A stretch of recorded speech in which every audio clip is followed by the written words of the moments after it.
Yo, what is going on, Team Tweedy? I hope you're all super well. Today, it's going to be a slightly different video, not just what I do in a day, more so informational. Dad's not here at the moment, but we will catch him on the vlog a little bit later on. As the title says, and as you guys know, football is a game where you need to know people. You need to be a good player, first off. I think that's the biggest thing. Some people believe that they have this talent and they have this skill, and they can't get to the top level simply because they don't have contacts. And look, that may be fair enough for some. Some might be thinking that they're good enough when they're not. And it's difficult for everyone because how do you really know unless you've been given an opportunity at that level? I'm sure we've all experienced that. You know, I always like to think, what if you're put into an EPL? Not me, any of you guys, anyone else in the world. How do you know you're not at that level until you've actually trained there or played there? So with football being one of the biggest sports in the world, it can be difficult to have opportunities at clubs because more and more people are going, there's better and better players every single year, and the game is just becoming overwhelmed. It's pretty much a supply and demand thing. There's a lot of supply, there's a lot of football players,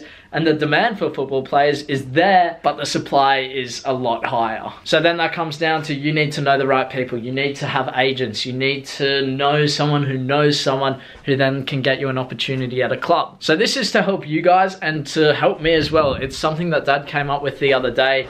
We were sitting down and talking about my options for the future, whether to go to England, whether to go to Spain, whether to stay here in Australia. There's so many different options, and one of the things that you guys can do as well is sit down and write all of your possible contacts. So that's what I'm going to be doing now. I'll sit here and I'll be thinking about it throughout the day, throughout the next couple of days, adding to this list. Now this can be top agents, so there's a couple of people who I know who are very well connected in the football world, and then there's others who I might go, okay, yeah, I trained with him, I did a one-on-one session, will he have any contacts? Possibly. How can you say no? So this is basically creating a list of everyone who could help you in the football world. I think a lot of us go, well, yeah, I don't have an agent, which I don't have an agent. I have people who are helping me out, but I'm not signed with an agent who's actively looking for opportunities for me. So it's about how can we overcome this as players, and I think writing it down, so there might be people like your under-15s coach who knew someone who knew someone.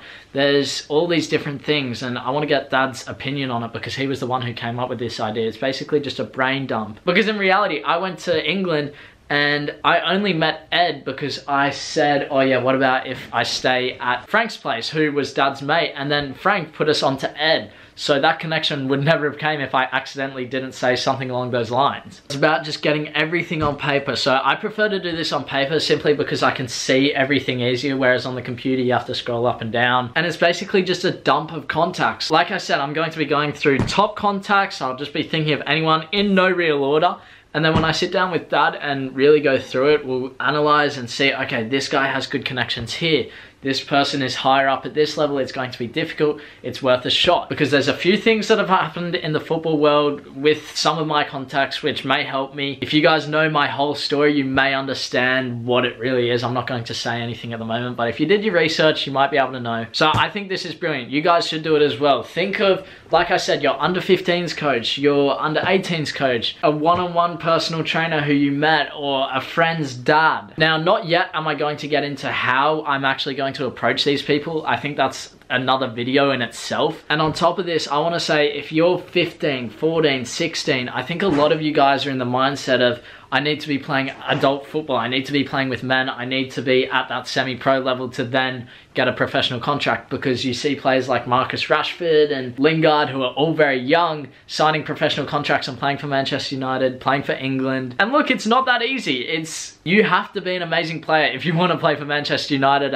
What did Rashford debut at? Was he 19, 18, maybe even 17? I have no clue. But he was in that system. So there's this book. I don't know what the book is called. It might be Outliers. Matt has spoken about it before. I'm not sure whether it's Outliers or not. But basically from the book that I read, I don't know which one it was, they said some people have advantages over others. Being born in Manchester in that academy system is an advantage that people in Australia don't have. Now this goes back to the whole Gary Vee thing, the guy I absolutely love. The answer to everything is, and what now?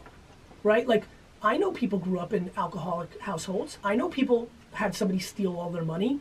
Here's my problem. Nobody cares.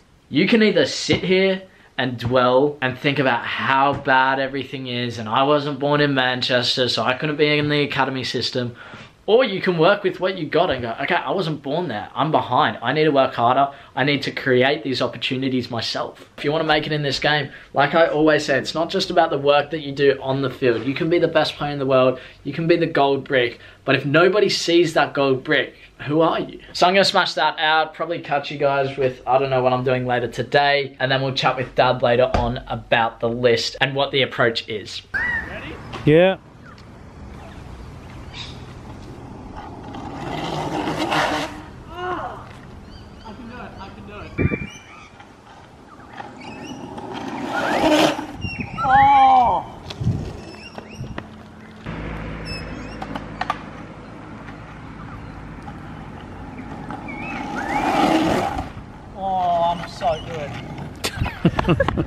Now, Dad, do you believe me that I went from about where that car is all the way down this hill to the bottom on the board? Yeah, I did it on Halloween, actually. That was cool, good fun.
So we got Dad here now. Hello. How you going, mate? Good. Thanks for filming me just before, mate.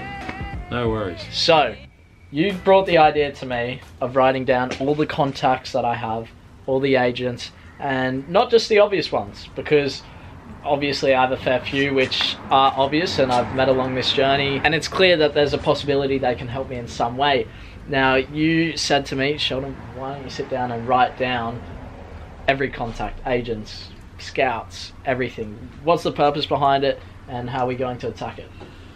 Well, this comes from a couple of things that I've learned a long time ago in business. One of them is, if you want to work out some kind of a strategy or a plan, the best thing to do is to put all the ideas down on paper without thinking about the outcome. So you list everything off. It's classic brainstorming where you list everything, you make a long list, and as you're making the list you don't think about whether they're a good idea or not. It's a non-judgmental brainstorming process, and that way you get all the lists down and then you come back and go through it and do the strategy. The other thing that springs to mind is what Steve Jobs used to say, which is, if you want people to help you, just ask them. Right. You'd be astonished how many people don't ask, and you'd also be astonished about, if you ask, most people will say yes. Yeah. So that's the plan here. Now, there's different strategies, because you obviously wouldn't ask the same question or ask for the same sort of help from, say, Ed, compared to another agent. No, this isn't the kind of thing where you're going to write an email and send it out to 50 people. Yeah. You've got to sit down and think about it. And it's also a business principle that if you're going to do something, the most important thing is the planning. Get the idea right, spend a bit of time thinking about the best way to approach things, and then do it right, do it properly. Yeah, 100%. So we'll go through that list eventually, pick out each one, and then work out the strategy for each of them. So that's pretty much the plan. I'm looking forward to it. I think it's better than just sitting here speculating, going, this person can help me, this person can help me, and that person can help me. Yeah.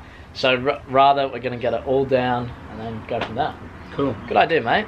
Okay. So on that note, I'm ending the vlog there. I hope I managed to help you guys in some way with this video. I hope Dad managed to help you. So 10:20, I'm signing out. Make sure you leave a like and subscribe if you're around here. Join the journey. I'll see you in the next video. Bye. Listen.